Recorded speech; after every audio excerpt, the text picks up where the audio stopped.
2016, I'm always a member of the Security and Intelligence Brief at the Defense Headquarters. I told them, General Lawrence Shakin then, that the challenge we have in this country cannot be solved the same way we solved the problem of Niger Delta. The Niger Delta problem was solved during Yar'Adua time, basically by me. And I told them that we can't use that same template for Boko Haram. I told General Lawrence Shakin to look at the center of gravity of the problem. And we all came together. I was made a member of the committee, including Atahiru that just died was a member of that committee in 2016, 2017. And we came to a conclusion after several arguments. The arguments were three. To identify the center of gravity of the problem, one group said it is the fighters, the Boko Haram fighters are the center of gravity, so we should go after them. Another group said the center of gravity of Boko Haram is Abubakar Shekau. So if we go after Abubakar Shekau, then the problem of Boko Haram will be solved. I took exception to the group.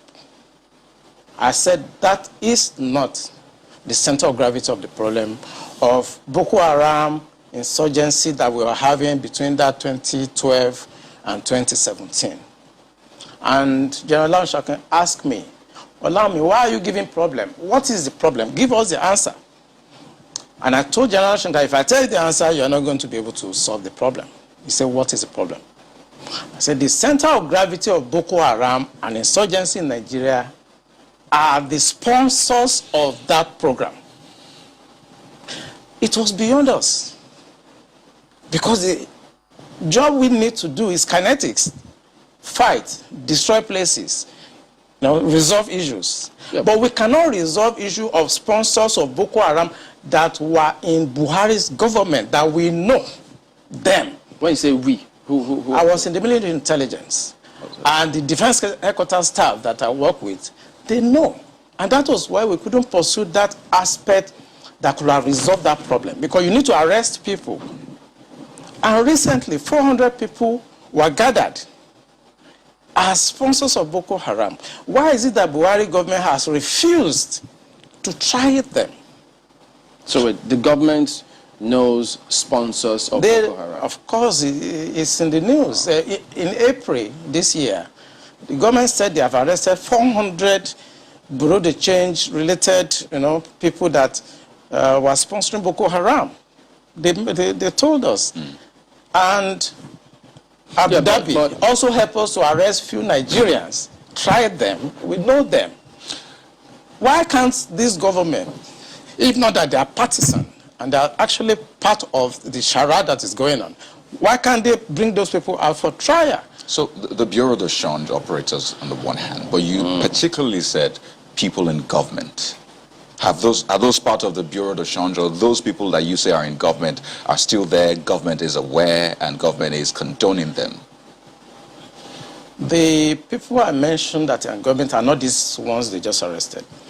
You remember this Boko Haram issue started since 2012. Yeah. And I was in the military intelligence that time. We arrested those people. It is my organization that actually conducts interrogation and interview. And they mention names. I mean, I can't come on the air and start mentioning names of people that are presently in government now that I know. Presently in government. Presently in government. That the boys that we arrested mentioned. Some of them are governors now.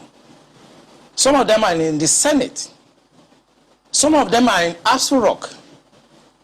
Why should a government try to cause this kind of embarrassment and insecurity to the sense of what happened yesterday?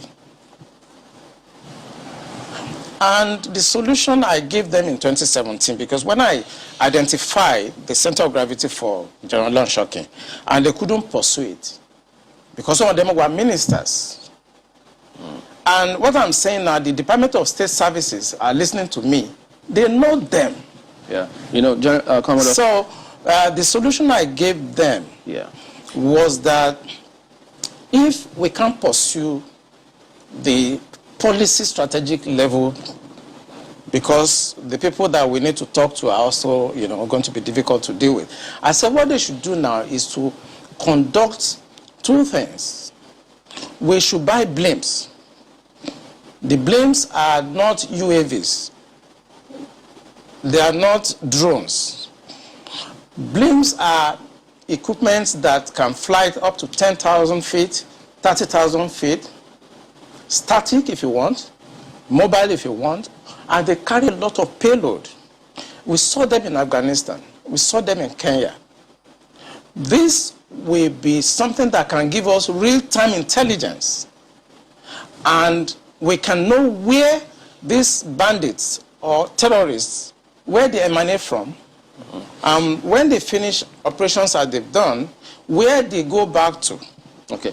Well, they did not buy this equipment up to now. Okay, you said quite a number of things. Let's pick up on some of them and see if we could make some, if you could shed some further light on some of them. Since 2012, I mean, you've been in operation, as you said, ever since that time. You questioned several people. Some people were identified at that time. Did the government at that time try any of them? Or were any of them also in government at the time? No, the government did not try any of them, and the defense headquarters where I worked then did not pursue that line of operation because it's beyond them. The defense headquarters, actually, when you look at the defense structure of Nigeria, they lie within the policy strategic level, but basically they are operational guys. So when you have policy problem, then they cannot go beyond their masters. They can write intelligence report and say this is what is going on. And we've seen that the present government know what is going on. I'm sorry, is this a policy problem? I mean, the laws are clear. If someone is said to be involved in something as devious as this, the laws are clear. This person is meant to be arrested, questioned. I mean, it's quite clear. So is it a policy problem? We have the laws. So what is stopping the security agencies from actually enforcing the law, since that's what they are? I think what is stopping them is like when you are a member of a church and your pastor have decided to be at a certain level of spiritualism and you're a member of that church. You cannot be higher than your pastor spiritually. You can't, no matter what you do. So this is the same religion you spoke about? Yes. In real life, you see that the defense headquarters cannot conduct any operations that is not sanctioned by the commander-in-chief of the armed forces. Yeah. They cannot. No matter how small, little they cannot. So when the Yar'Adua government decided to put an end to Niger Delta militancy, that was in 2007. What he did was simple. He called all the security chiefs and all the intelligence chiefs and tasked them to come up with a solution. The Defense Intelligence Agency, the National Intelligence Agency, the Department of State Services were called with the Inspector General of Police and the Interpol to come up with the solution to the problem. Then the problem was Niger Delta. The president was Yar'Adua. He was dispassionate. He wanted to solve the problem. Within 6 months, we solved the problem. I remember I have to go to Angola to go and bring Herioka, and nobody in Nigeria knew what we did. All we know is that since 27, 28 that we conducted our operation under Yar'Adua, Niger Delta issue has remained manageable. This government does not want to resolve this problem. They are escalating it because of tribal and religious sentiments. So when you say this government does not want to resolve it, don't forget the same government has purchased. In fact, they're going to induct the Super Tucano jet because of, the insecurity situation. They have, the president has had to change guards, as it were, as a result of people's clamor. I imagine if that was not in the thinking, why would you go that length to make some of the, some of the pronouncements, the meetings that have happened, the purchase, the change of guard and the rest? Why would they do all that if they don't want to sort this? Because that is not the solution. What you just mentioned is not the solution. When you have a problem at policy level, strategic level, operational level, when you have a problem, what you need to do is to identify the center of gravity of that problem and attack it. That's what you do. What they are doing is not attacking the center of gravity of the problem of Boko Haram and insurgency. So if the president is buying Super Tucano, is changing service chiefs, that is not the solution. We are looking at the wrong side. It's not kinetic. It's politics. Are you ruling out kinetic altogether? I can't rule out kinetic because so it's a spectrum. It's a spectrum, you know, so you can't rule out something. But the center of gravity is what they should look at. And what is it? I'm saying it on this channel. It is the sponsor of Boko Haram and bandits. And speaking about the sponsors, you know, when you say the DSS, and yeah, they could be listening to you, but so they profile, part of their responsibility is to profile all of these persons before they either vie for elections or before, excuse me, they are nominated for any of these positions. Doesn't that happen? Don't they get intel and say, look, this and this is what we found, and then we don't think that this should proceed further? Doesn't that happen? It does.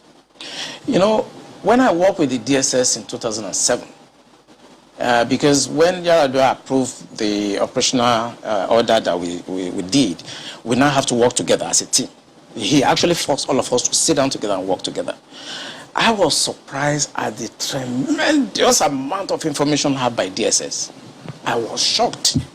We in DI, I was in Defense Intelligence Agency, and when they were forced to bring out the files, I was shocked. They have so much information at DSS presently as I'm talking about what I'm talking about. They have. But you see, if a fish is going to get spoiled, it's going to start getting spoiled from the head.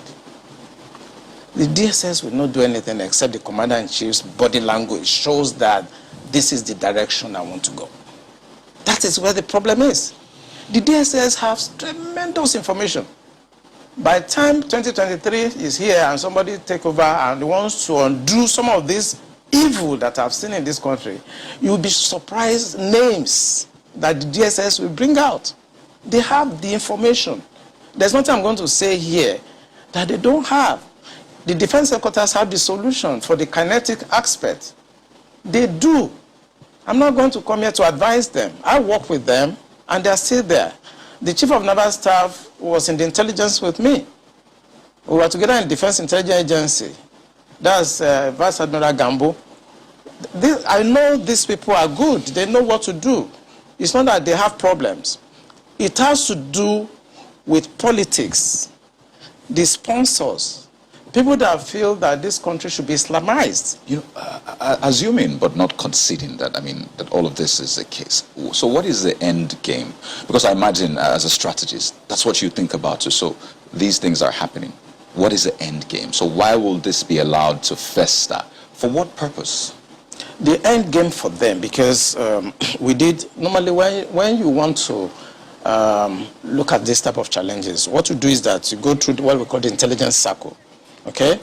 When you do the processing and you do the analysis before dissemination point, you discover that the end game for them is to just turn this country into like a Taliban type of country. And it's a mindset. And anything goes. In other words, 10% casualties, 20% casualties is allowed in trying to achieve the end game of Islamizing this country. That's for the terrorists, the bandits. It's not for the terrorists and the bandits, for the sponsors. Because I told you, and I will repeat on this channel, the sponsors of Boko Haram and the bandits are the problems. And defense headquarters, the army headquarters, the naval headquarters, the air force cannot do anything about that. Buhari has to do something about that. The Interpol has the list of those people that are sponsoring Boko Haram. I work with Interpol. They should ask, if they don't know, they should ask. The government of Dubai, they have the list of those people. During the trial of those people that were caught, names were mentioned. They have the list. The government that they've arrested 400 sponsors of Boko Haram. Why should a government not try those people and bring peace and harmony and safety to this nation? Why won't a government do that? These groups, ethnicity and religious, how do we tackle it without coming off as though you're inciting people, on those lines? You see, one thing I discovered in this country is that when it comes to religion, everybody is very sensitive. But the fact I have laid bare is from the experience of 35 years of military intelligence.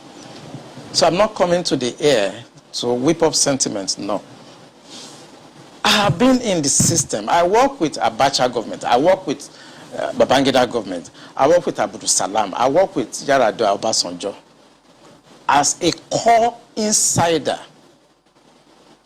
of operations, I belong to a group of people that you are not supposed to see, people that you are not supposed to hear,